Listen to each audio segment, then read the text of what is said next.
Journey to Dream Country. After the mad Frobscottle party was over, Sophie settled herself again on top of the enormous table. "You is feeling better now?" asked the big friendly giant. "Much better, thank you," Sophie said. "Whenever I is feeling a bit scrotty," the BFG said, "a few gollops of Frobscottle is always making me hopscotchy again." "I must say it's quite an experience," Sophie said. "It's a raz-twizzler," the BFG said. "It's glory-yumptious." He turned away and strode across the cave and picked up his dream-catching net. "I is galloping off now," he said, "to catch some more whopsy-whiffling dreams for my collection. I is doing this every day without missing. Is you wishing to come with me?" "Not me, thank you very much," Sophie said. "Not with those other giants lurking outside." "I is snuggling you very cosy into the pocket of my waistcoat," the BFG said. "Then no one is seeing you." Before Sophie could protest, he had picked her up off the table and popped her into the waistcoat pocket. There was plenty of room in there. "Is you wishing for a little hole to peep out from?" he asked her. "There's one here already," she said. She had found a small hole in the pocket, and when she put one eye close to it, she could see out very well indeed. She watched the BFG as he bent down and filled his suitcase with empty glass jars. He closed the lid, picked up the suitcase in one hand, took the pole with the net on the end in the other hand, and marched towards the entrance of the cave. As soon as he was outside, the BFG set off across the great hot yellow wasteland where the blue rocks lay and the dead trees stood and where all the other giants were skulking about. Sophie, squatting low on her heels in the pocket of the leather waistcoat, had one eye glued to the little hole. She saw the group of enormous giants about 300 yards away. "Hold your breaths," the BFG whispered down to her. "Cross your figglers, here we go. We is going right past all these other giants. Is you seeing that whopping great one, the one nearest to us?" "I see him," Sophie whispered back, quivering. "That is the horriblest of them all, and the biggest of them all. He is called the flesh-lump-eating giant." "I don't want to hear about him," Sophie said. "He is 54 feet high," the BFG said softly as he jogged along, "and he is swallowing human beings like they is sugar lumps, 2 or 3 at a time." "You're making me nervous," Sophie said. "I is nervous myself," the BFG whispered. "I always gets as jumpsy as a jog-hopper when the flesh-lump-eating giant is around." "Keep away from him," Sophie pleaded. "Not possible," the BFG answered. "He is galloping easily 2 times as quicksy as me." "Shall we turn back?" Sophie said. "Turning back is worse," the BFG said. "If they is seeing me running away, they is all giving chase and throwing rocks." "They would never eat you, would they?" Sophie asked. "Giants is never guzzling other giants," the BFG said. "They is fighting and squarreling a lot with each other, but never guzzling. Human beings is more tasty to them." The giants had already spotted the BFG, and all heads were turned, watching him as he jogged forward. He was aiming to pass well to the right of the group. Through her little peephole, Sophie saw the flesh-lump-eating giant moving over to intercept them. He didn't hurry. He just loped over casually, to a point where the BFG would have to pass. The others loped after him. Sophie counted 9 of them altogether, and she recognized the blood bottler in the middle of them. They were bored. They had nothing to do until nightfall. There was an air of menace about them as they loped slowly across the plain with long, lolloping strides, heading for the BFG. "Here comes the runty one," boomed the flesh-lump-eater. "Oh there, runty one! Where is you, Splat, winkling away to in such a hefty hurry?" He shot out an enormous arm and grabbed the BFG by the hair. The BFG didn't struggle. He simply stopped and stood quite still and said, Be so kind as to be letting go of my hair, Flesh Lump Eater. The Flesh Lump Eater released him and stepped back a pace. The other giants stood around, waiting for the fun to start.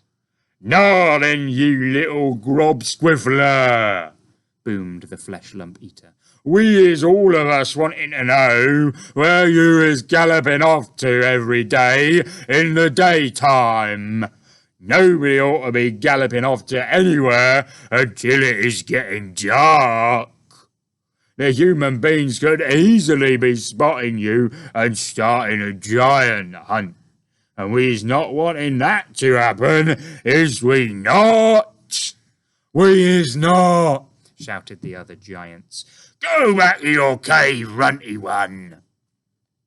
"He's not galloping to any human being country," the BFG said. "He's going to other places."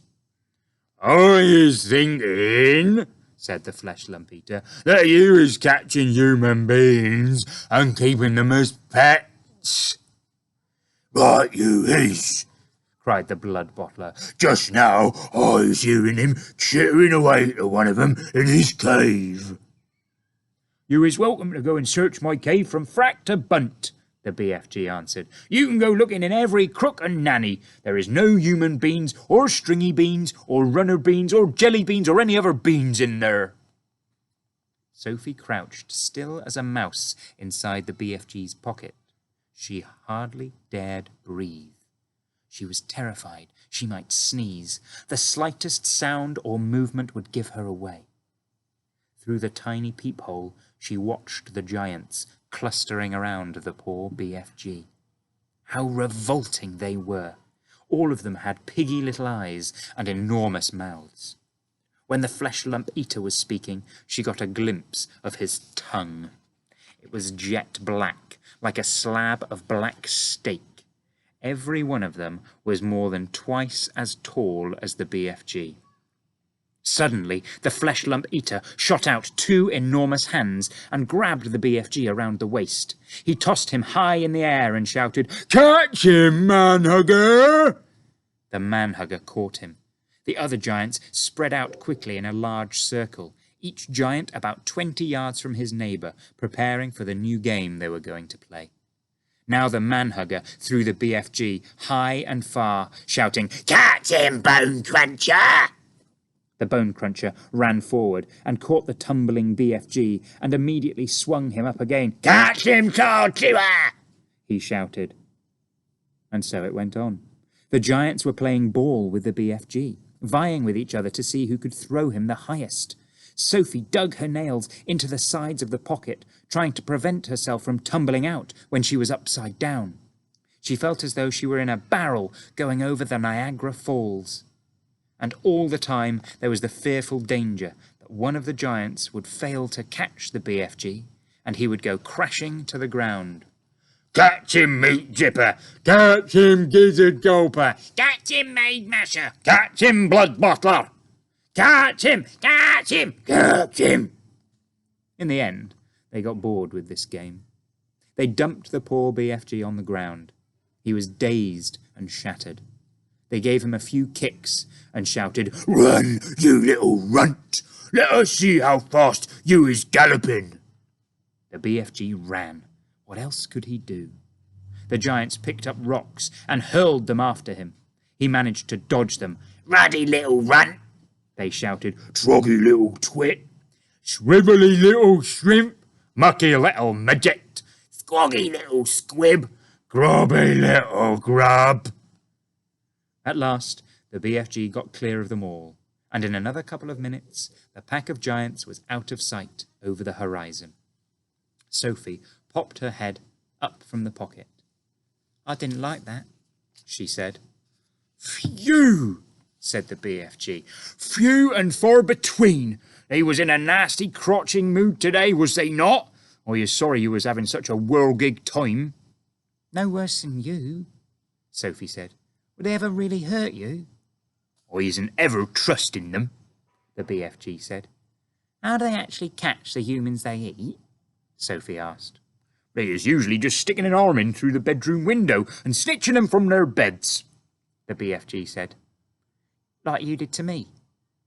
"Ah, but I isn't eating you," the BFG said. How else do they catch them? Sophie asked. "Sometimes," the BFG said, "they is swimming in from the sea like fishes, with only their heads showing above the water. And then out comes a big hairy hand and grabbles someone off the beach." Children as well? "Often chidlers," the BFG said. "Little chidlers who is building sandcastles on the beach. That is who the swimmelin' ones are after. Little chidlers is not so tough to eat as old grandmama. So says the child-chewing giant." As they talked, the BFG was galloping fast over the land. Sophie was standing right up in his waistcoat pocket now and holding onto the edge with both hands. Her head and shoulders were in the open, and the wind was blowing in her hair. How else do they catch people? She asked. "All of 'em is having their own special ways of catching a human being," the BFG said. "The meat-dripping giant is preferring to pretend he is a big tree growing in the park. He is standing in the park in the dusky evening, and he is holding great big branches over his head. And there he is waiting until some happy families is coming to have a picnic under the spreading tree. The meat-dripping giant is watching them as they lay out their little picnic. But in the end, it is the meat-dripper who is having the picnic." "Oh, it's too awful," Sophie cried. "The gizzard-gulping giant is a city lover," the BFG went on. "The gizzard-gulper is lying high up between the roofs of houses in the big cities. He is lying there snuggy as a sniggler and watching the human beings walking on the street below. And when he sees one that looks like it has a whopsy good flavour, he grabs it. He is simply reaching down and snitching it off the street like a monkey taking a nut. He says it is nice to be able to pick and choose what you is having for supper. He says it is like choosing from a menu." "Don't people see him doing it?" Sophie asked. "Never is they seeing him. Do not forget, it is dusky dark at this time. Also, the gizzard gulper has a very fast arm. His arm is going up and down quicker than Squinkers." "But if all these people are disappearing every night, surely there's some sort of an outcry," Sophie said. "Oh, the world is a whopping big place," the BFG said. "It has 100 different countries. The giants is clever. They is careful not to be skidding off to the same country too often. He is always switch fiddling around."